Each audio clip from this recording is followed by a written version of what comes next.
The promotions of interventions have also spread to different sectors of society, from official institutions to municipalities to companies and other private entities. However, this sense of respect for the industrial patrimony still depends, almost always, on the cultural interests of these or that responsible persons, not entities. So there is no philosophy, no general philosophy. It depends on the particular interest of a person or a responsible. So there is no real implementation of a general protection policy. This is Barca d'Alva railway terminal. It's in Douro, River Douro, and here, I don't know if you can see the arrow. Yes, it's the connection. This is Spain, and this is Portugal, and it's an international connection that is closed since 1988. And it's still abandoned. A lot of people speaks about its rehabilitation, and even the starting again of the railway connection, but nobody knows. And the rehabilitation would be for touristic purposes, and this is a very isolated area and region. So I don't know. Tourism cannot be the support for everything. Those pictures were taken by me more than 10 years ago, and nowadays it's much more destroyed. And it was quite lovely. There are a lot of buildings, and it was a very important connection with Spain, and where our trains turned around because I don't know the name in English. The size of the railways in Spain and Portugal are different, so it could not be the same trains. There is a lot of popular demand for the reopening of the station, but they are not strong enough.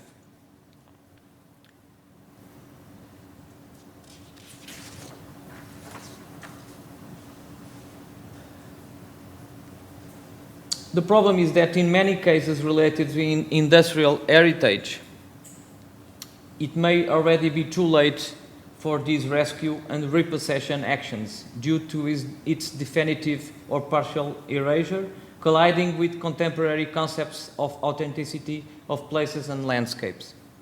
The reactivation of the Douro line with a connection to Spain is being discussed, but we don't know what's going on. What will be the future? This is some photos of a former factory in the center of Portugal. It's a pasta factory.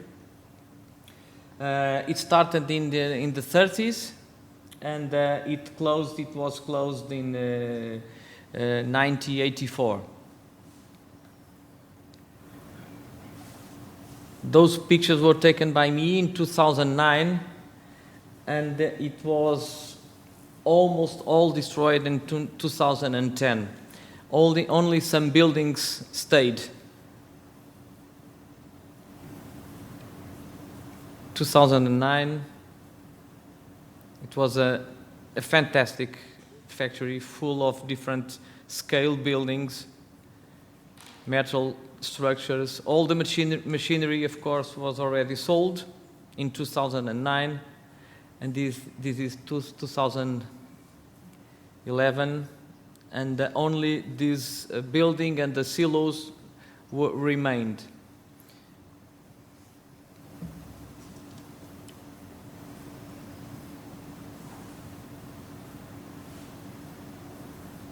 And this is what we have today.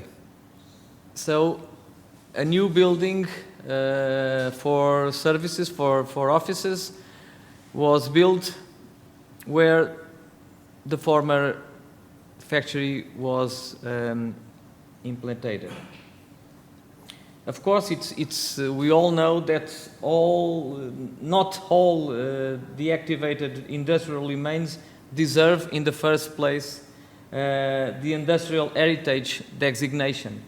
But in the days where everybody speaks today about rehabilitation, about sustainability, about the recuperation of what we have already, should allow us and oblige us to think twice when we order the demolition. But this is one part. Accessibility is one part of the problem.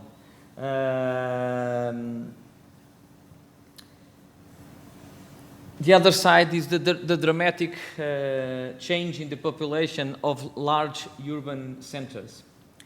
Recently, in the last decade, the flight of the inhabitants derives of the big cities in Portugal, especially Porto and Lisbon, derives from the violent expulsion resulting from the pressure caused by the tourist invasion, reflecting the tourist classifications of the main Portuguese cities as the best tourist destinations in the world or as the safest cities in the world.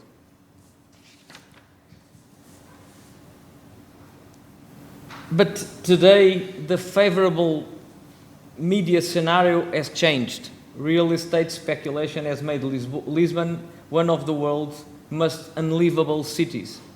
This is how an American magazine just talked about the problem of real estate speculation and Airbnbification in the Portuguese capital. Those who still inhabited the popular neighborhoods in central town or around the old industrial areas, many of them former workers and their families, fear these very fast changes, feeling pressure and tension, easy targets within the speculative process that turns family homes into temporary tourist accommodation. At the turn of the millennium, the Portuguese economy was in state of shock after the end of the golden age of the civil construction sector, mostly dedicated to the construction of new buildings.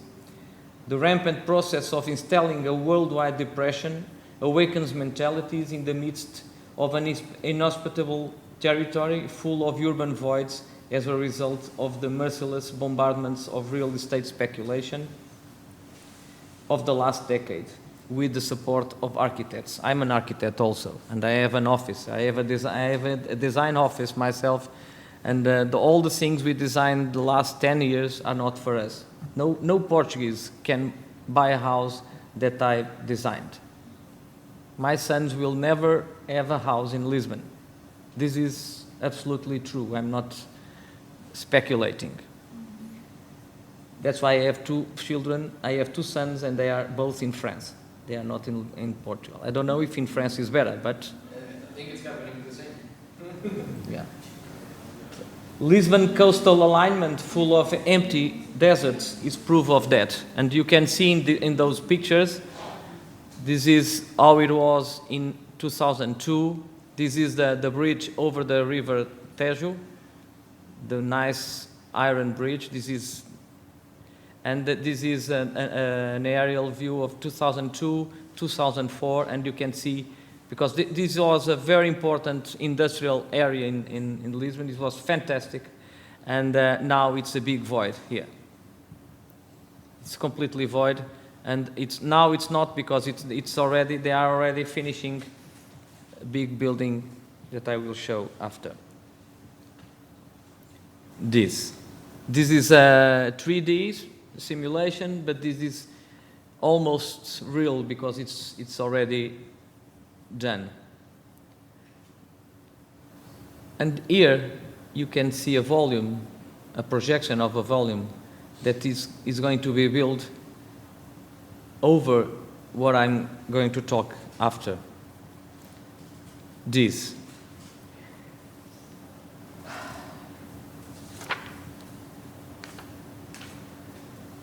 is LX Factory. LX Factory is an ex-company of a textile company, a 19th century textile company, and it's the last factory that was left in the Alcântara complex. Every other factories were demolished.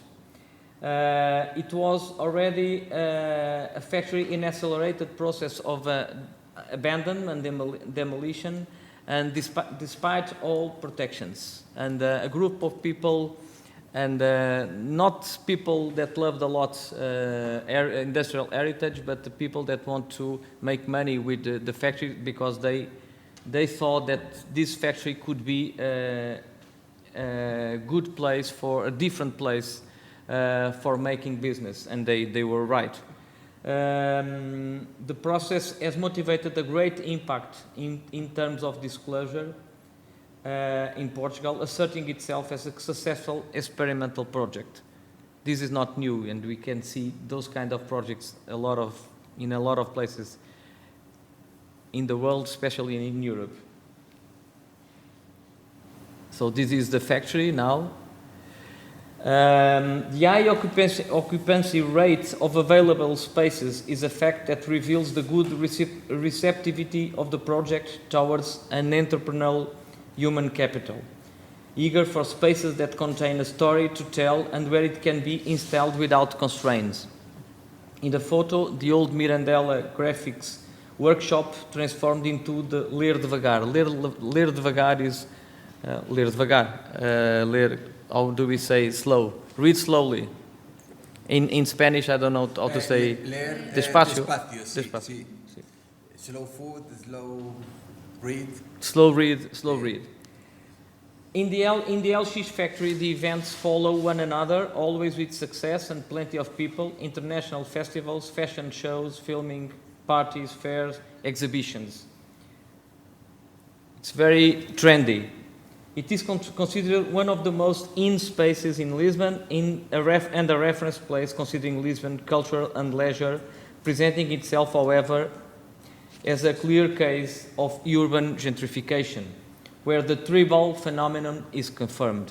An occupation by a very restricted group connected with culture, arts and fashion, thus not reaching the eclecticism that one could imagine by the apparent democratic dynamics of the place, nor a fluid local relationship with the popular Alcântara neighborhood where is inserted.